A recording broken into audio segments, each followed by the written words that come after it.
প্রত্যন্ত অঞ্চলের উন্নয়নে প্রবাসীরা নিজ নিজ অবস্থানে থেকে নিরলসভাবে কাজ করে যাচ্ছেন। প্রবাসীরা জনপ্রতিনিধি হিসেবে নির্বাচিত হলে সহজেই কাঙ্ক্ষিত উন্নয়ন সম্ভব হবে।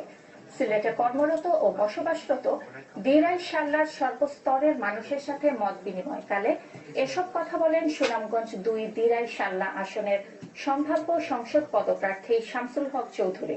শুক্রবার নগরীর একটি অভিজাত হোটেলে আয়োজন করা হয় এই মত বিনিময় সভার। সিলেটে কর্মরত ও সিলেটে বসবাসরত সর্বস্তরের জনগণের সাথে মত বিনিময়কালে বিশিষ্ট রাজনীতিবিদ, শিক্ষাবিদ ও প্রবাসী কমিউনিটি নেতা শামসুল হক চৌধুরী বলেন, দলের মনোনয়ন এবং জনগণের রায়ে নির্বাচিত হলে তিনি জনগণের সেবায় তার সর্বোচ্চ আত্মনিয়োগ করবেন। অবহেলিত দিরাই শাল্লার উন্নয়নই হবে তার একমাত্র লক্ষ্য।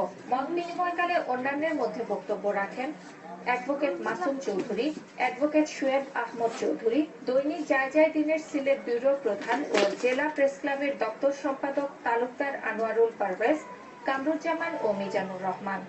এছাড়া আরো উপস্থিত ছিলেন লুৎফুর রহমান, আব্দুস সালাম, ফারুক আহমদ চৌধুরী, আবুল কাশেম, কোহিনুর রহমান ও আব্দুল শালিক।